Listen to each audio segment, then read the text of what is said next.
But ladies and gentlemen, right now I would like to officially welcome you. This is our session, the second session in English. The public lecture that we have today is, as I would like to share with you, is basically on the issue of the NPOs and social business. And for my part, and I think I can speak in the name of all of us, we are very grateful and very honored to have Dr. Hagai Katz from Ben-Gurion University of the Negev, Beer-Sheva, Israel, here with us. Not sharing the same space physically, but sharing the same space, I think, from the mindset point of view, and also, of course, sharing the same space in Zoom. So, hi, Hagai, I'm very happy to have you. And as we started already, a kind of a talk in terms, of course, of COVID-19 and the lockdown stories in Israel or in Germany. And, a kind of what we maybe should like approach after the lockdown. And having our dean here, we also see I think a lot of points that are common in terms of research and teaching, especially on the research and teaching agenda of Hagai. So I'm very thankful to explicitly have you. And I would like to share a couple of words about him. So Hagai has a PhD from University of California, Los Angeles in social welfare, and in 2005. And he's also has Master of Arts in Organization and Sociology and Bachelor in Behavioral Sciences at the Ben-Gurion University. He has been researching the third sector, civil society, and philanthropy since 1996. His current work focuses on three main issues. First, the management of nonprofit organizations and philanthropic foundations, and social entrepreneurship with a particular interest in the blurring boundaries between business and nonprofit organizations. So second, the civil society, especially social change organizations in governance, policy, and democracy. And third, last but not least, the social engagement and particularly giving and volunteering, and by looking at the interrelations between different manifestations of social engagement and pro-social behavior. So, to share a couple of, personal thoughts with you or personal impressions, basically, when I think of Hagai, I have to think of about our last meeting in Copenhagen, sitting in a very nice place next to the Baltic Sea in a wonderful atmosphere location, drinking beer and sharing a lot of ideas. So I think this was, also kind of a starting point for collaboration.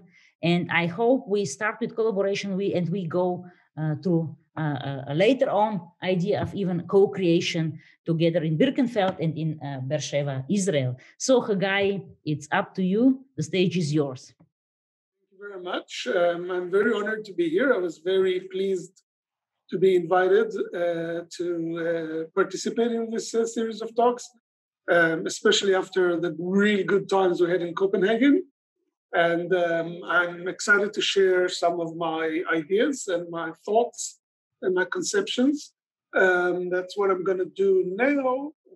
It works. So I know that the name is a little bit different from the name that I originally gave the lecture, because as I built it, I thought I'm going to stretch it a little bit and not talk about one specific type of organizations, but more generally about organizational hybrids. And we're going to talk about what those hybrids are as we go. But my main question here remains, why do those types of organizations or types of action best positioned to identify, legitimate, and generate sustainable solutions for what we tend to call wicked social problems? Sometimes they're called intractable social problems.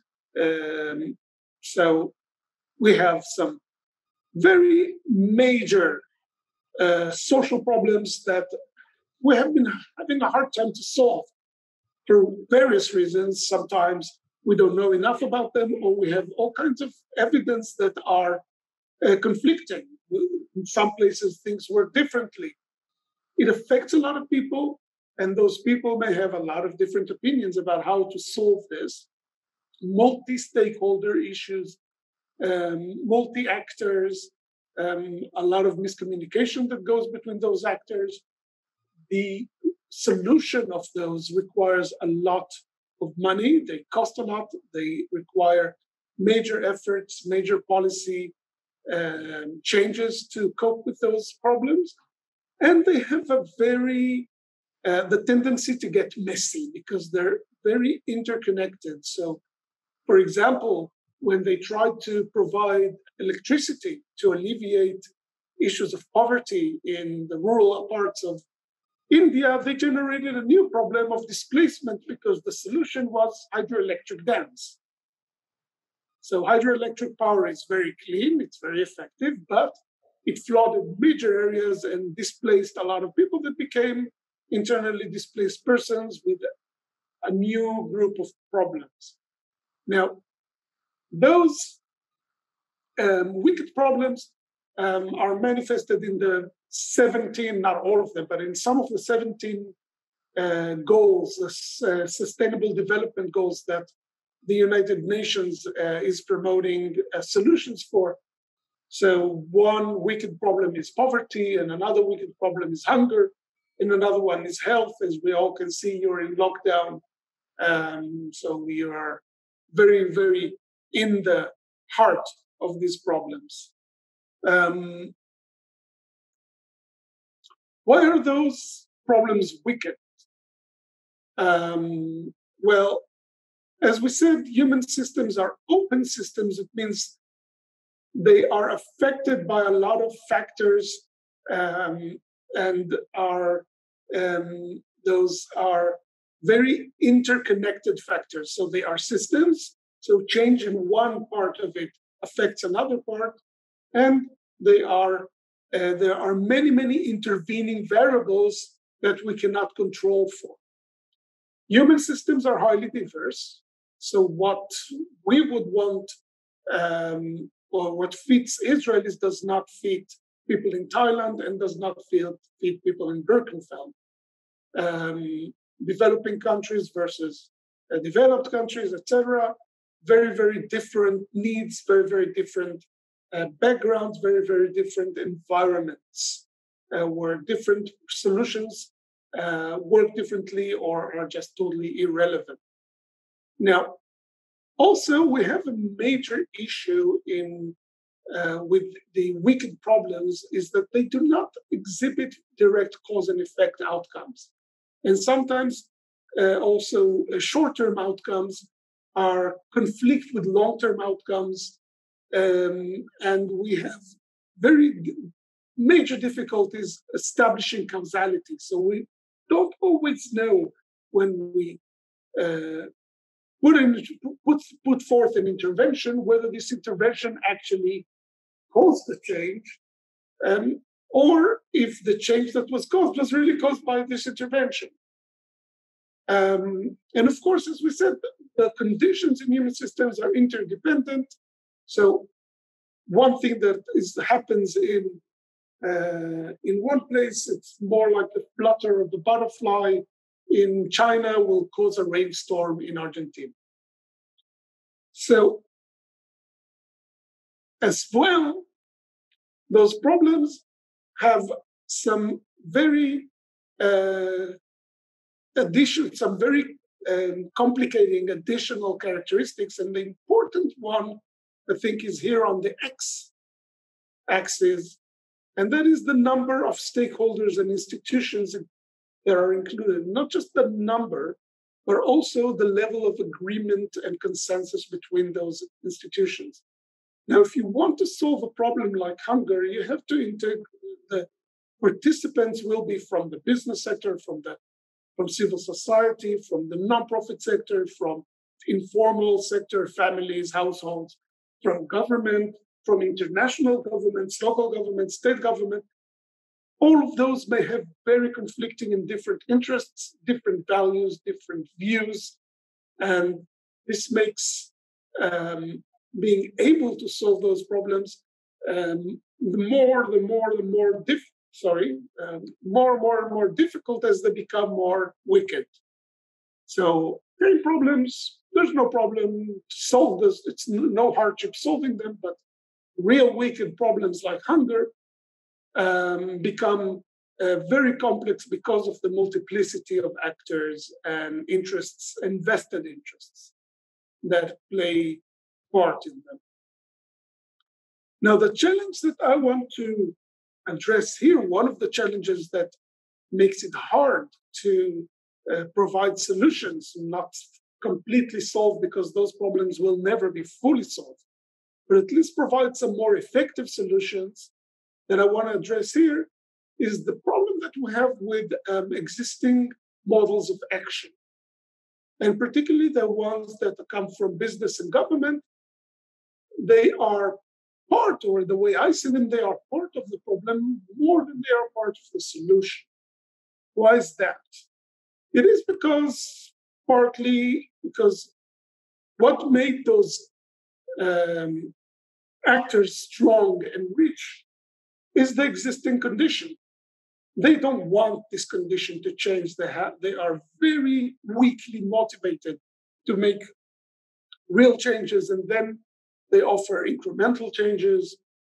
They offer what we would call kind of venting solutions, the ones that just make people a little bit satisfied for a while and allows them to continue doing whatever it is that they have been doing for a long time.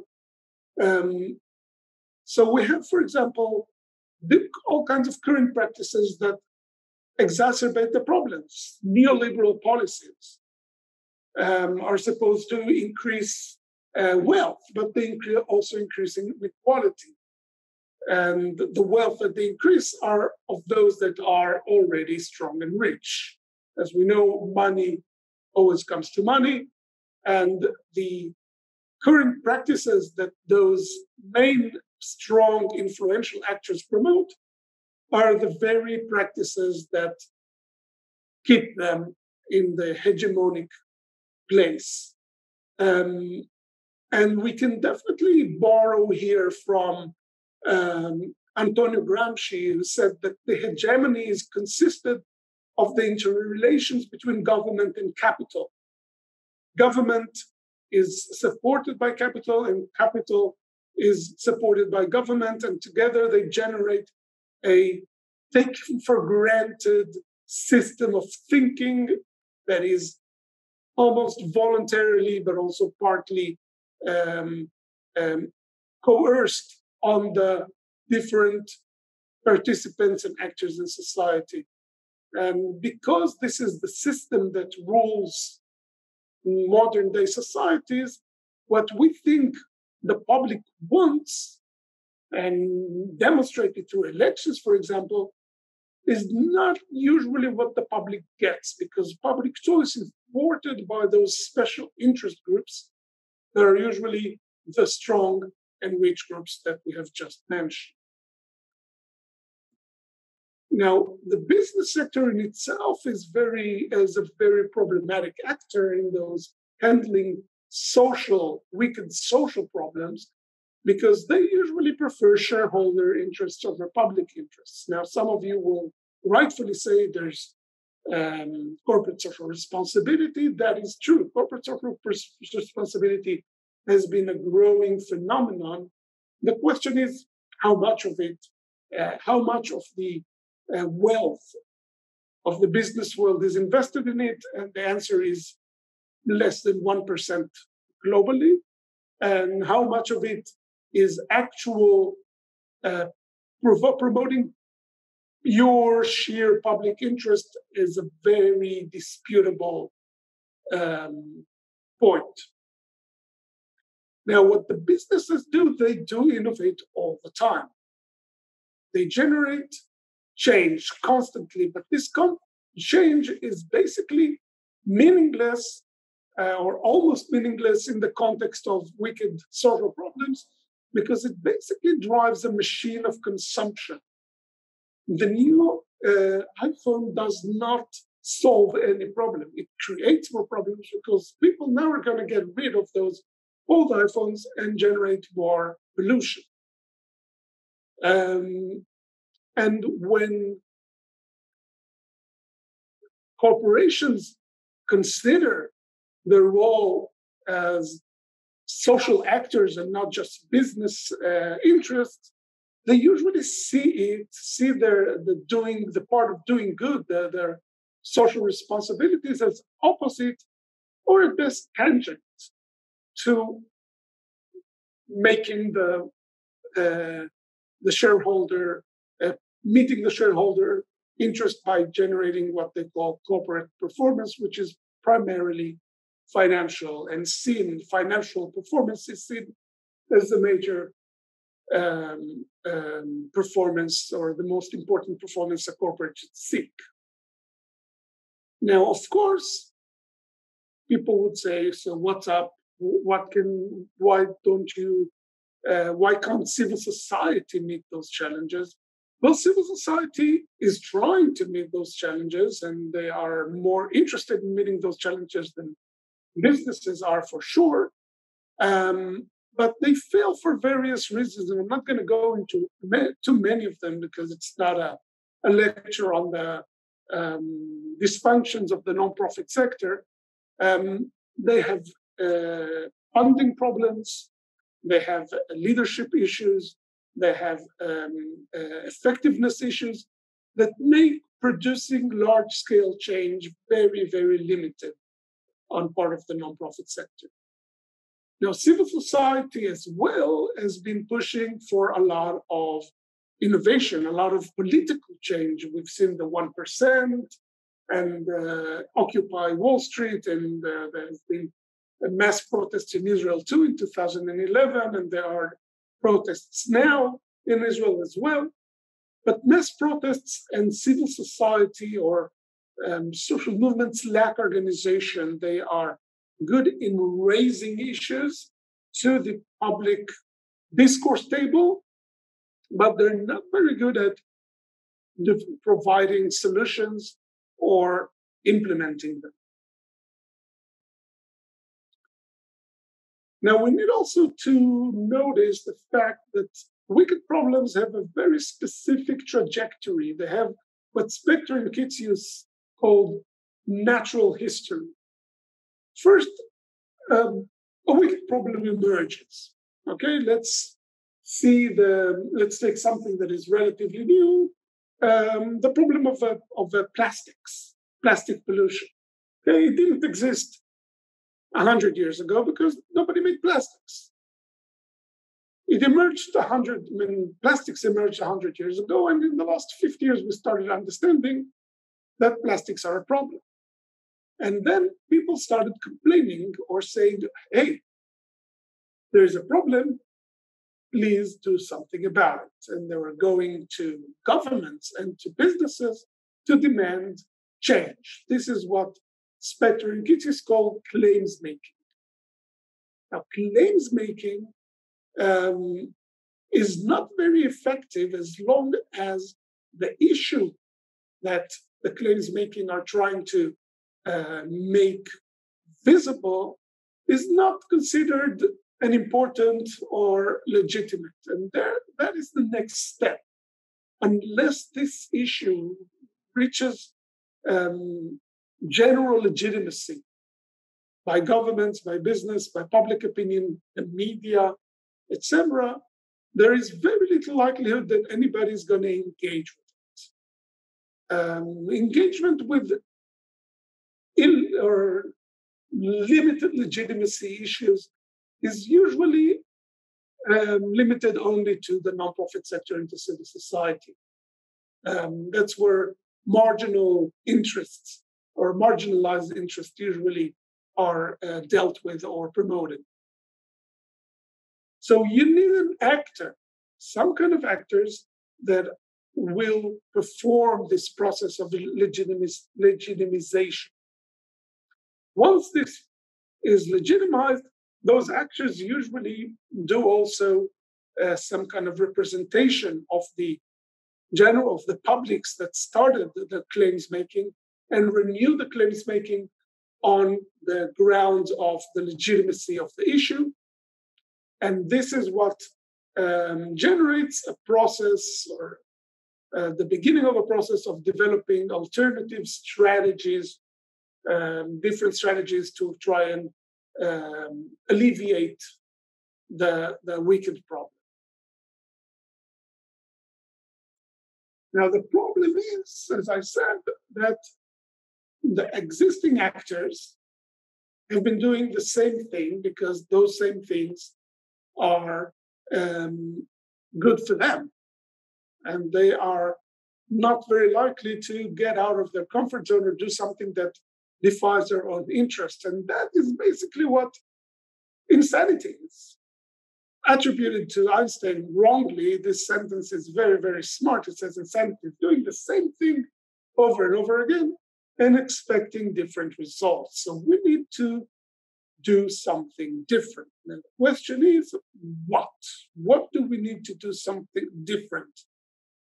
And what I'm arguing here is that wicked problems require multifaceted innovation and change. So we cannot do one type of things and repeat them and expect something to change. We need to do something very different and to do it on different levels of action. So what do I mean by multifaceted? So, for example, there are first order change and second order change that provides a lot of small solutions or small products or services that can reach a lot of people, but do not generate any change in the rules of the game. Second order change is change in the rules of the game. Once this is achieved, you can do first order change to disseminate or propagate this second order change. There's systems change, there's systemic change, but more interesting to us is the issue of innovation. There are many types of innovation, and those types of innovation, each one in itself is not sufficient. So we may create a new product, okay? But if this product cannot reach the population that we're trying to serve, the effect will not happen. So we need to do something else together with this new product. We need to mix different types of innovation for that product to generate a second order change. So we can make a new, I'll give you an example. Okay. So here's I presume, three Indian people putting up a light in their house, it's a hut, and they probably want to cook or read and extend the time of working and the potential for learning and doing things after sundown. And there is a nice company that is called Kazuri, and they wanted to change the lives of the people who live in these kind of conditions. If you're not aware, a vast percentage of the population in the global south do not have access to electricity, to landline communication, to proper sanitation and water. What Kazuri is trying to do is to change the lives of those people through the use of solar energy. Now, they took a very innovative technology developed by scientists in Oxford University that made solar panels small, light, and very effective, and developed a solar panel system that they could sell at a very low price, actually at the price of cost, to those farmers, the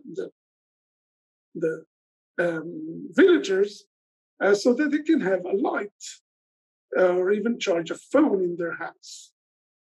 But the problem was that these kind of customers do not have access to credit. They cannot buy those. They do not have, usually they live from hand to mouth. They do not have savings, and their access to credit is very limited. So they could not buy those. So what they did was develop a new business model.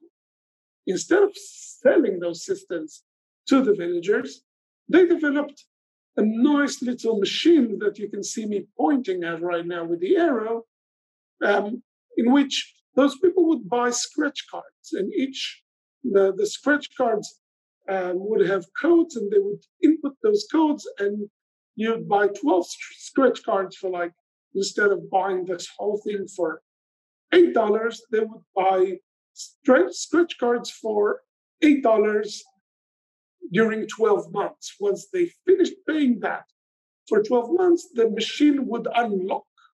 They would lock a month of service with the scratch card. The machine would unlock, and the whole system will be theirs from now on for free.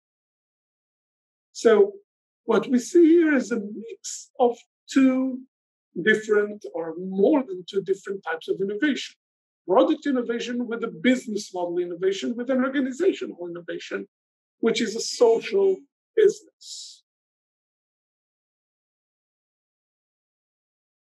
What I want to suggest here is that those hybrid models of organizations and action have very special features that offer new opportunities for change. And I'm going to present some of those features, actually 4 of them, through examples. All of those examples, I think most of those examples are from my own country, from the Israeli context, but you can probably think of others, and I'll be happy to provide more examples if anybody's interested. And we're going to talk about hybrids, but be aware that we're not talking about hybrid cars or hybrid bird-deer animals. We're talking about a different type of hybrids, and these are organizational or social organizational hybrids.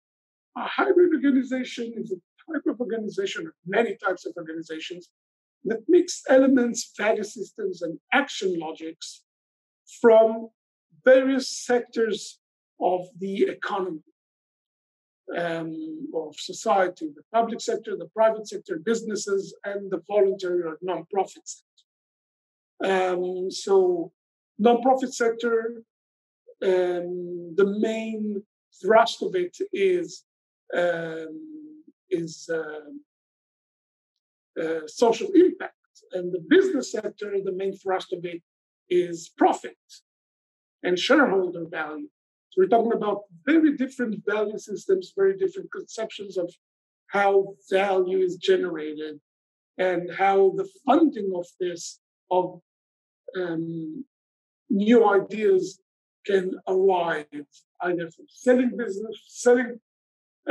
services and products, or from charging taxes, which is what government usually does, or from trying to raise funds based on philanthropic behaviors, which is what usually the civil society sector or the nonprofit sector has been known to do.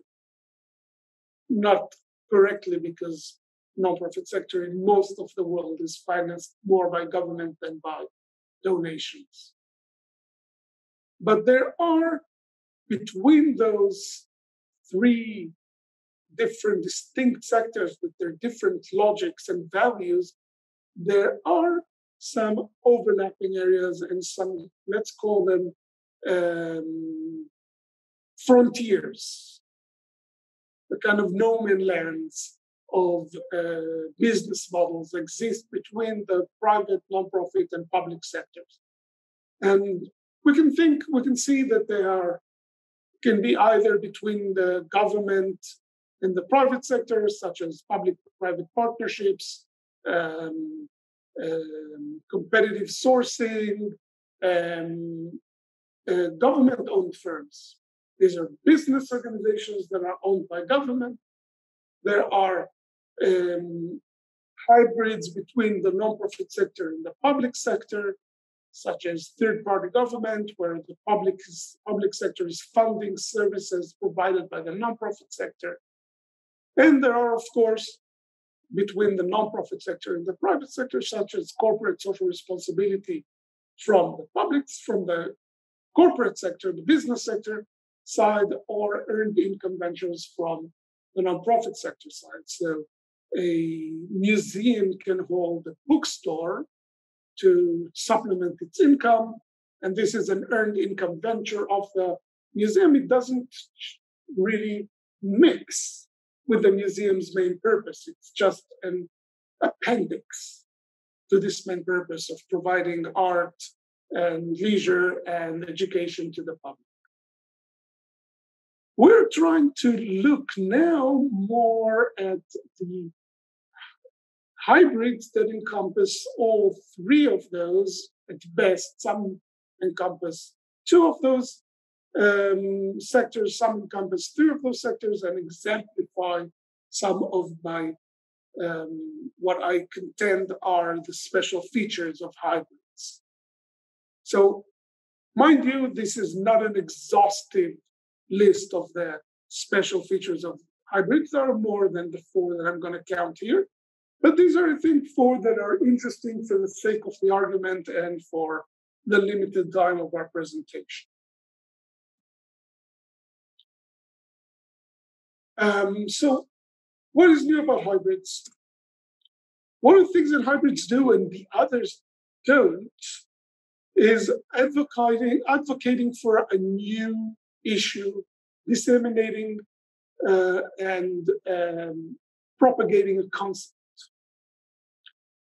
And the example that I want to give you here is the example of an organization called Kol Echol. This is a limited liability company in Israel that provides call center services. But this company, however incorporated as a business, is a social enterprise. It's a social business that does not seek to maximize profits, but to promote a social issue. The social issue that this organization wants to promote is employment of people with disabilities or people from marginalized populations. And they themselves employ only people from these populations, and they insist on paying industry standard wages, which is unusual. At least with people with disabilities, because the law allows employers to pay them less than minimum wage. But this, until here, okay, opening a business that employs 100 people with disabilities is just first degree change. It's just a new service or a new product. It doesn't change anything material. But what this organization does beyond itself employing those marginalized populations is promote the idea of the rights of people with disabilities to work in the open market and with fair wages. And they do this through different means. One is they do a lot of lobbying. It's a business organization that does lobbying, spends some of its money on lobbying government so that it promotes disabled persons' rights, for example, by repealing the disability-adjusted minimum wages regulation that I just mentioned.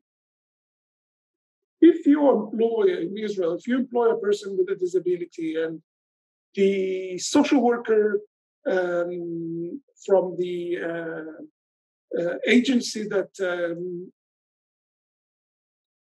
brings you that person or offers you that person to work says that that person can only do 50% of what a healthy person do, then government allows you to pay only 50% of the minimum wage, which makes the wages of those people nothing more than a little bit of pocket money. Does not allow them to live an independent life. Now, can you imagine a business firm trying to increase the wages they have to pay for their employees? I don't think there are many of those around here. They are also involved in lobbying government to encourage the percentage. Now, government requires a small percentage, I don't know if it's 3 or 4% of the workforce in any organization above 100 employees to be people with disabilities.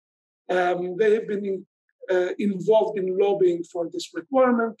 They're still working on increasing this requirement and on the enforcement of this requirement, which is hardly enforced at all.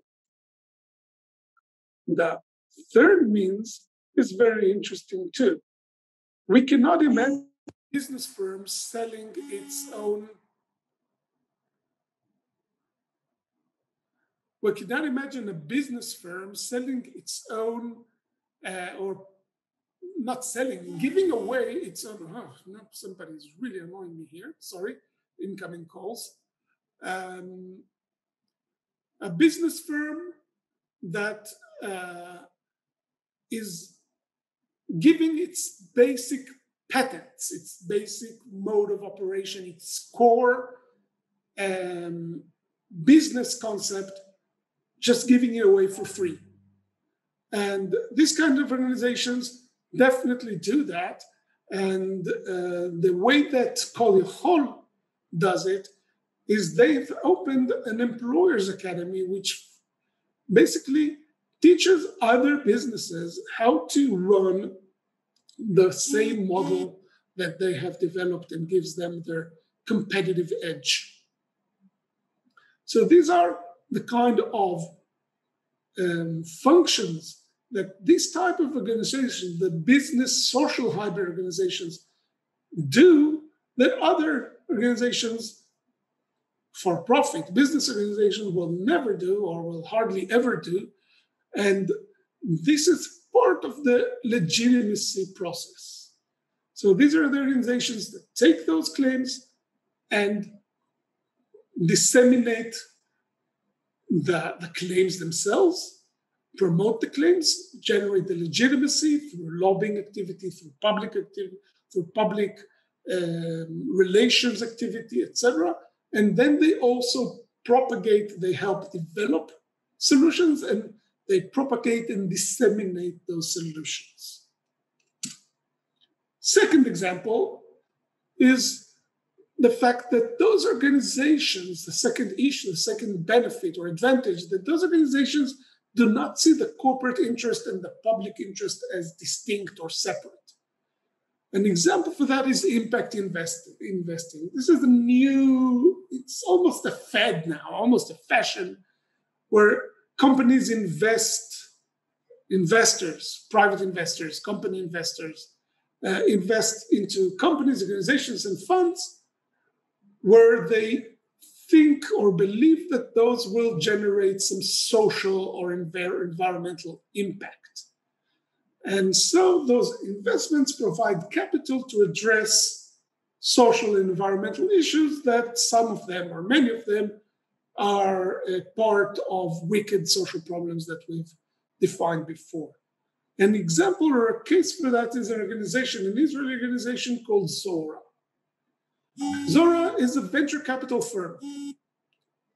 Zora is a venture capital firm that backs world-class Israeli tech companies. So they take the really successful startups, but they only take startups that are game-changing, that they believe can make second-degree change on what we saw before as the United Nations Sustainability Development Goals.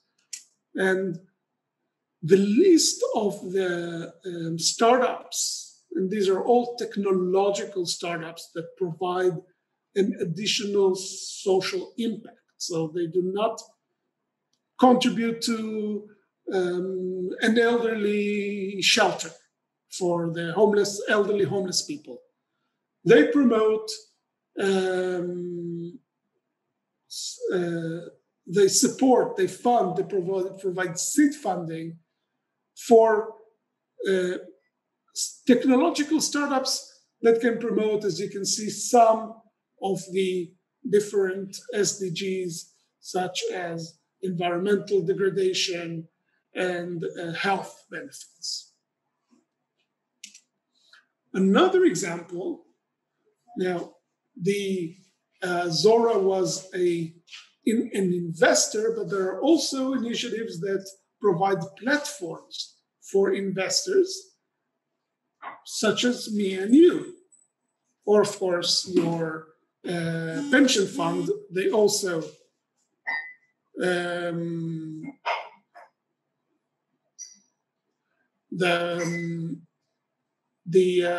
your pension fund is also a major investor, and they can invest in special indices that were developed in the different stock markets. So Tel Aviv has its own Ma'ala index, and this is not an Israeli index.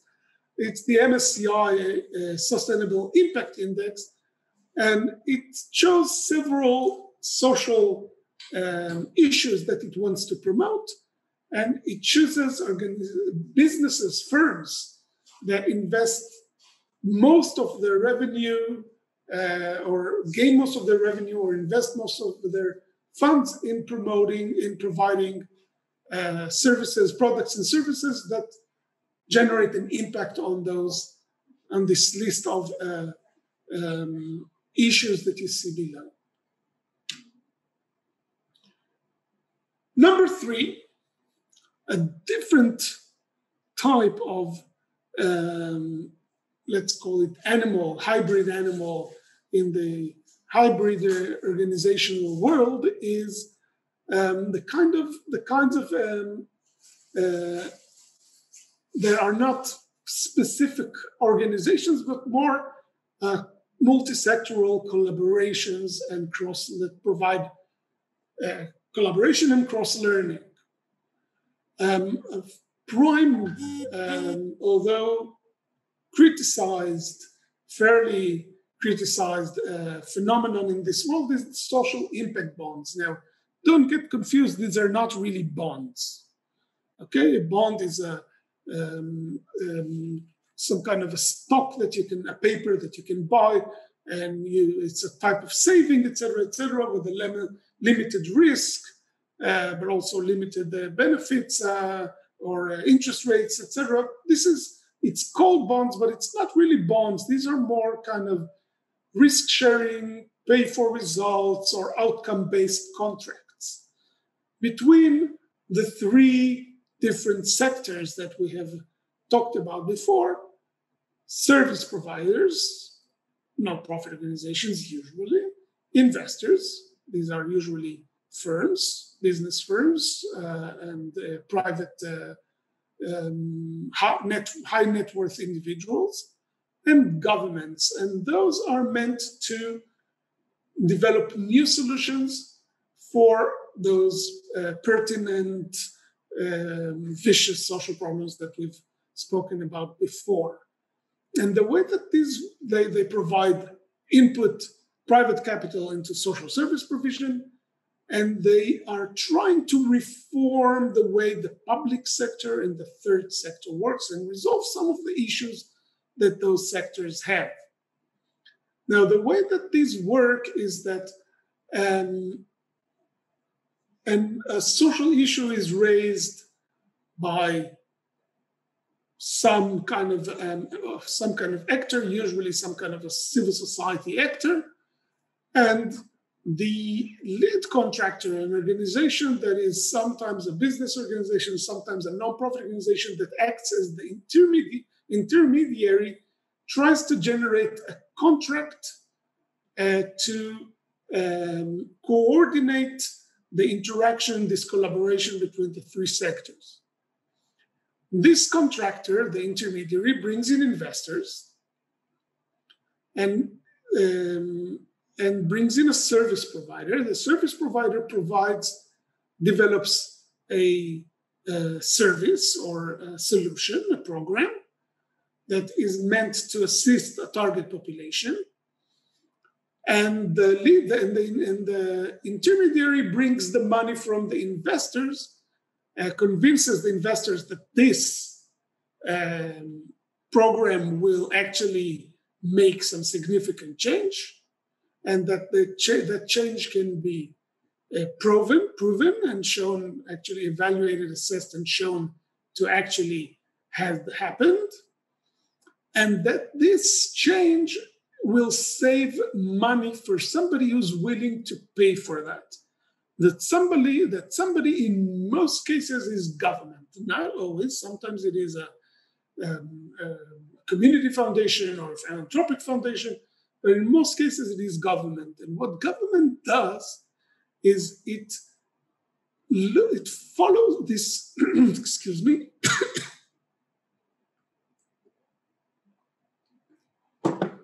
what government does is that it follows the performance of the service provider and receives the results, the results of the evaluator, usually an external evaluator that is not part of the organizations engaged in the collaboration. So the evaluation can be more fair and trustworthy.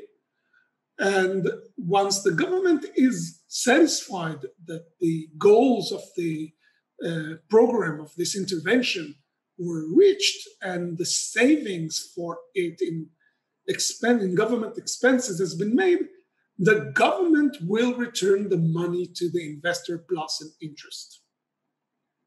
So this is a very innovative model that does a few very new things. One, it forces service providers to develop innovative programs that are measurable, which has been a major problem in the nonprofit sector. It brings in investors to alleviate the risk.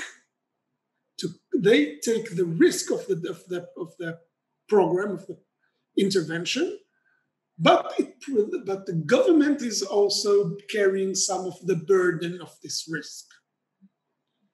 So it is a very elegant win-win-win solution. Now, an example for this is one of the social impact bonds promoted by the organization called Social Finance Israel. It's the Israeli branch of a British organization called Social Finance, which is one of the pioneers in the development of these type of collaborations of social impact bonds.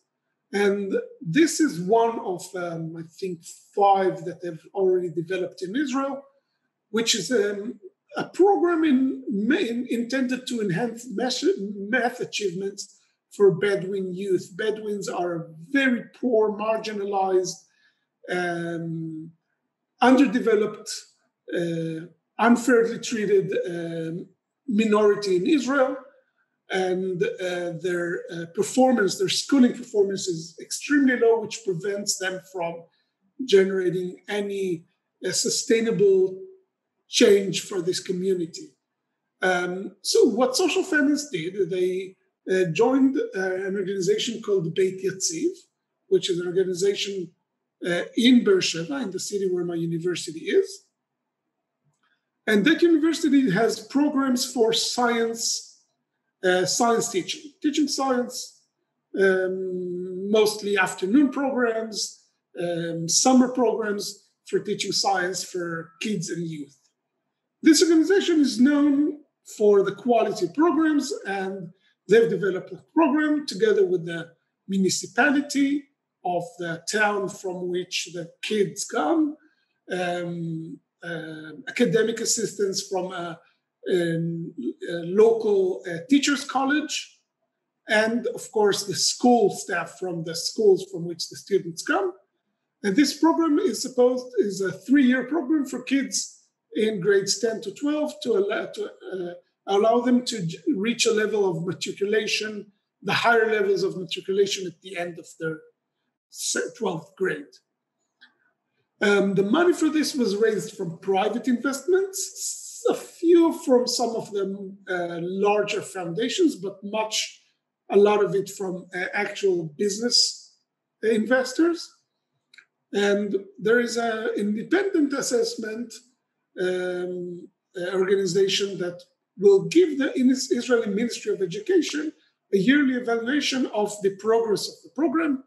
And if the program successes, the Ministry of Education will return the investors their investment plus 7% interest. 7% annual interest is definitely not bad in this time and day.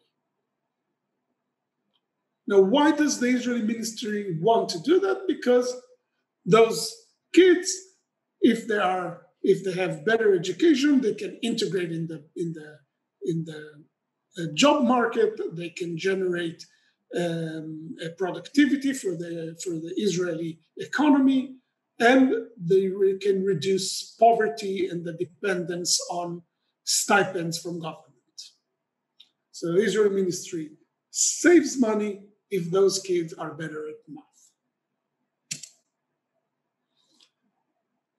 Last but not least is that hybrids offer a very new way of thinking about how services and organizations and systems should be governed and how decision-making should be done.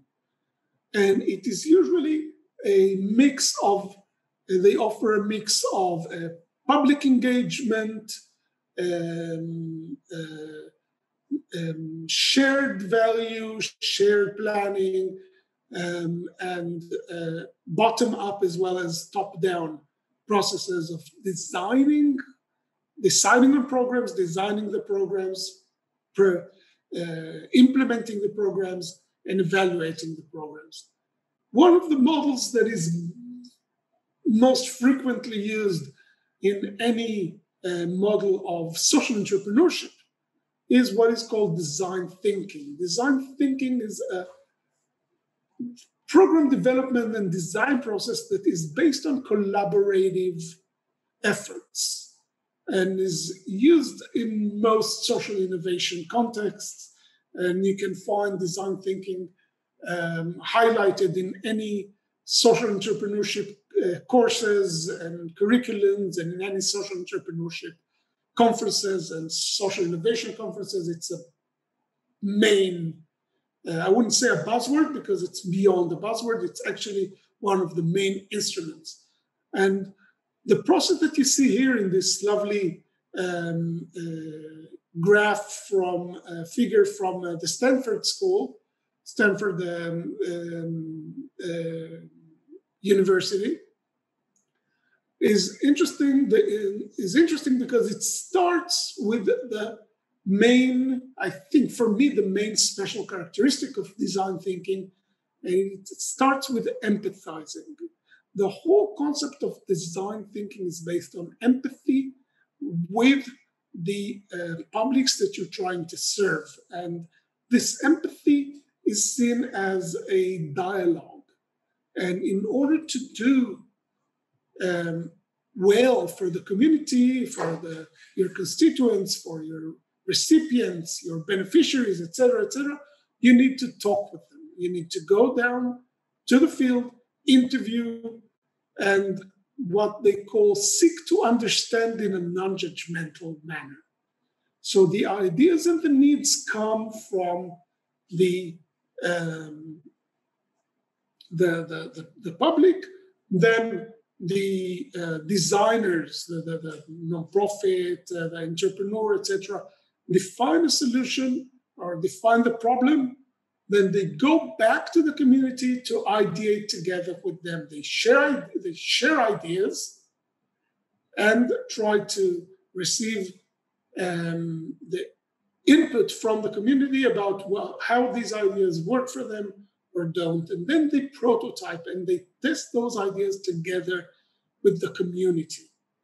And only once those ideas work with the community, they are then fully developed, the prototype is fully developed and implemented. Another model example of inclusive governance and decision making is what is called collective impact. Collective impact is a form of action that is based on the commitment of different actors from the three sectors or different sectors, not necessarily all of them, to solve a specific social problem using a structured form of collaboration. So we're talking about different organizations coming together and generating a new organization, what is called in the diagram on the right-hand side, a backbone coordinating organization. The establishing organization, sometimes it is an existing organization, but sometimes they put up together some kind of a headquarters. And this organization coordinates collaborative vision for the problem, an environment of continuous communication, alignment. It promotes the alignment of the different strategies of the different actors, so actors can work together or they can work separately. So a business firm will produce a new product and a non-profit will teach the people how to use that product more effectively or increase their awareness of the importance of this product, etc., etc. So these are mutually reinforcing. And then there is a measurement of success. Each of the participants here commits to be fully transparent. And they have shared measures, and they measure and they provide information to measure those results, those measures together, and so that the findings or the outcomes of the intervention make sense and are legible across the different platforms and organizations. Now, I was asked earlier before we started by Milena, by Professor Veleva, to mention another organization that we've been talking about and also deals, and that me and her and a colleague of ours, Professor Luria, have been working with or writing about, and it's a Bedouin organization, different from the social impact bond that we mentioned before. The social impact bond is an organization that provides services for the Bedouins. It involves their teachers, it involves the municipality, etc. But the organization is not a grassroots organization. It is an organization that came from above, so thought that these people have a problem and is trying to offer a solution. There are more grassroots types of social businesses that actually emerge from the community, use community, I would say, traditions to generate change. Now, this is very important because traditional societies such as the Bedouins are very resisting to change. For example, let's take this organization. The change is trying to empower women for independence, to empower women for education, and to allow women to have their own income, which gives them autonomy from their husbands. And this is a severely patriarchal society. Now, this is a society that is highly religious, very patriarchal. It's still strongly tribal. Women are not expected to be in the public. They're supposed to remain at home. And the whole evaluation of a man's dignity is by how well the woman behaves. So letting these women out to work has been very, very sparse in these communities. And of course, it limits the ability of these women to gain their own empowerment, to become more influential in the household, and to also be treated as fairly as human beings. One of the organizations that has been working on this is called Negev embroidery. Negev is the desert region in which Beer-Sheva is, and most of the Bedouin society exists in this desert. And it is an organization in which those women work only with women. So they're not exposed to other men and might be in the danger of embarrassing the family, embarrassing the husband. And they generate small businesses for these women in which they use traditional embroidery crafts. So they're using tradition to generate innovation. It is true, innovation through tradition. And these organizations, besides developing those small businesses that empower the women and give them their own income, at the same time, they give them lessons in Hebrew, basic skills, how to open a bank account and write a check, about democracy, about human rights, about all kinds of issues that can empower those women within this highly traditional community. So we're talking about organizations that have very, very unique features that allow them to tackle social problems actually through the real life cycle or natural history of those problems, as I demonstrated before. So thank you for listening, and I'm happy to receive questions.